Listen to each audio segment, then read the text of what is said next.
Hi friends, ఈరోజు మళ్ళీ మీకోసం ఇంకో రెసిపీతో వచ్చేసాను. అదేంటంటే సాంబారు చాలామందికి చాలా రకాలుగా చేస్తూ ఉంటారు. ఇది నా స్టైల్లో ఒక్కసారి చూసేయండి. నా వీడియోలో కూడా ఉంది, పాత వీడియోస్లో. కాకపోతే సాంబార్ పౌడరు నేను ఇప్పుడు ట్రై చేశాను నా స్టైల్లో. ఒక్కసారి మీరు ఏ విధంగా ట్రై చేస్తారో చెప్పండి.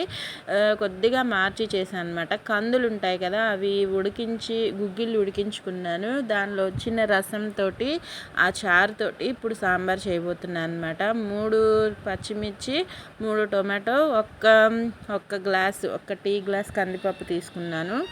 మీ క్వాంటిటీని బట్టి తీసుకోండి. 1 + 1.5 మీకు ఇంట్లో తినే వాళ్ళని బట్టి.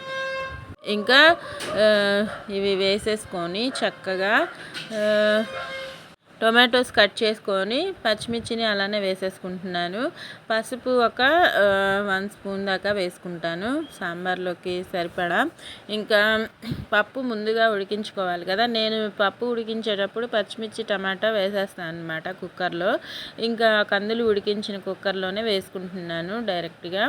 ఇంకా ఆ వాటర్ని ఇప్పుడు దీనిలోకి వేసుకుంటున్నాను. మనం గ్లాసుకి 3 గ్లాసులు వేస్తూ ఉంటాం కదా పప్పు ఉడికించడానికి. సేమ్ కొలత తీసుకొని చక్కగా ఉడికించేసుకుందాం. పసుపు మాత్రమే వేసుకున్నాను. సాంబార్లోకి సరిపడా మనకి చిన్న నిమ్మకాయ సైజ్ అంతా చింతపండు తీసుకోండి. ఎక్కువగా అవసరం లేదు, మరీ ఎక్కువగా వేస్తే పుల్లగా ఉంటుంది. కొంతమంది పుల్లగా ఇష్టపడతారు కాబట్టి మీ టేస్ట్ని బట్టి వేసుకోండి. సాంబార్ పౌడర్ కోసము ఇదిగోండి, ఈసారి నేను చేసిందనమాట. ప్రతిసారి ఇలానే చేయం కదా, నేను చేసుకుంటూ ఉంటాను. మీరు ఈ స్టైల్లో ఒక్కసారి చేయండి, చాలా బాగుంటుంది మీ టేస్ట్కి తగ్గట్టు. ఓకేనా? ఇంకా ముందుగా ధనియాలు 1 స్పూను, జీలకర్ర 1 స్పూను, మిరియాలు కూడా చిన్న స్పూన్తో 1 స్పూన్ అంత వేసుకోండి. ఎండుమిర్చి మాత్రం 3 హాఫ్కి కట్ చేసి వేసుకున్నాను. బియ్యం కంపల్సరీ వేసుకోవాలి సాంబార్ పౌడర్లో, కన్సిస్టెన్సీ కోసము, టేస్ట్ కూడా బాగుంటుంది. 1 స్పూన్ బియ్యము, 1 స్పూన్ అంతా పచ్చిశనగపప్పు అనమాట వేసుకొని చక్కగా లో ఫ్లేమ్లో మాత్రమే ఫ్రై చేసుకోవాలి ఈ ఇంగ్రీడియంట్స్ అనేవి. అప్పుడు ఈవెన్గా కుక్ అవుతాయి. మనకి ఈవెన్గా ఫ్రై అవ్వడం వల్ల ఫ్లేవర్ఫుల్గా టేస్టీగా వస్తుందన్నమాట పౌడర్ అనేది. కరివేపాకు కంపల్సరీ వేసుకోండి, ఫ్లేవర్ఫుల్గా ఉంటుంది దేనిలో వేసినా సరే. ఇంకా అవన్నీ చల్లారిన తర్వాత మిక్సీ పట్టుకోవాలన్నమాట. ఈలోపు నేను కూరగాయ ముక్కల్ని, వెజిటేబుల్స్ అనేవి మీ చాయిస్ అండి, ఏ వెజిటేబుల్స్ అయినా వేసుకోండి. నేనైతే సొరకాయ, ముల్లంగి, బెండకాయ, ఒక వంకాయ వేసుకున్నాను. మీకు నచ్చిన వెజిటేబుల్స్ వేసుకొని ట్రై చేయండి. ఇవి ఫ్రై అయిపోయాయి, చల్లారిపోవడానికి పక్కన పెట్టేసుకుందాము.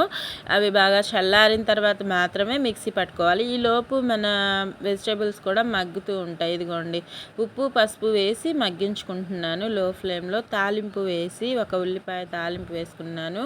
తాలింపులో ఉల్లిపాయ, ఎండుమిర్చి, కరివేపాకు అంతే వేసుకున్నాను, ఇంకేం ఏం వేయలేదు. ఇంకా చింతపండు పులుసు, పప్పు ఉడికిపోయింది, రుబ్బేసుకొని చింతపండు పులుసు పప్పులోనే పోసుకొని ఆ వాటర్ని ఇప్పుడు దీనిలో వేసుకున్నాను అనమాట సాంబార్ ముక్కల్లో. ఇంకా అన్నీ కలిపి ఉడికితే బాగా ఉంటుంది కదా సాంబార్, ఫ్లేవర్ఫుల్గా వస్తుంది. టేస్ట్ కూడా ఎప్పుడు చేసినా ఇలా ట్రై చేయండి, చాలా చాలా బాగుంటుంది. కారం ఒక 1/2 స్పూన్ దాకా వేసుకోండి, సరిపోతుంది. ఇవిగోండి చల్లారిపోయాయి మనం ఫ్రై చేసి పెట్టుకున్న ఇంగ్రీడియంట్స్. వాటిని మిక్సీ పట్టేసుకొని చక్కగా ఫైన్ పౌడర్ లాగా పట్టేసుకోండి.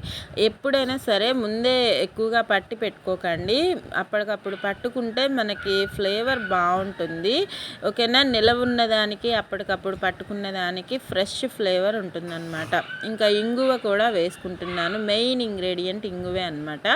మొత్తం ఇంగువ కూడా ఒక 1 స్పూన్ వేసేసుకొని చక్కగా ఫైన్ పౌడర్ చేసుకోండి, మెత్తగా పట్టేసుకోండి పౌడర్ అనేది.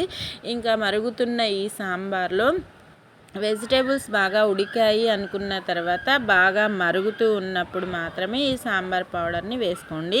ఒక 1 స్పూన్ దాకా వేసుకుంటే సరిపోతుంది నేను చేసే ఈ క్వాంటిటీకి.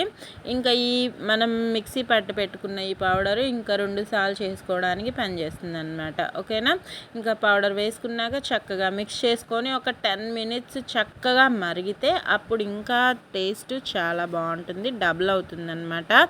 ఇంకా దీనిలో వేయాల్సిన ఇంగ్రీడియంట్స్ ఏమీ లేవు, అన్నీ వేసేసాము. 10 మినిట్స్కి అయితే టెక్స్చర్ ఇలా ఉంటుంది.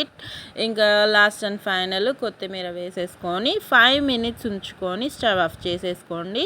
టేస్ట్ బాగుంటుంది. మనకి సాంబార్ ఇష్టపడే వాళ్ళు చాలామంది ఉంటారు కదా, ఇలా ఒక్కసారి ట్రై చేయండి. మీకు ఎలా వచ్చిందో కామెంట్స్లో పెట్టండి. నచ్చితే లైక్ చేయండి. యూస్ఫుల్గా ఉంటే మీ ఫ్రెండ్స్ అండ్ ఫ్యామిలీ మెంబర్స్కి షేర్ చేయండి. ఇంకా మరిన్ని వీడియోస్తో మీ ముందుకు వచ్చేస్తాను. మీ Jhansi Rani. Thank you for watching friends.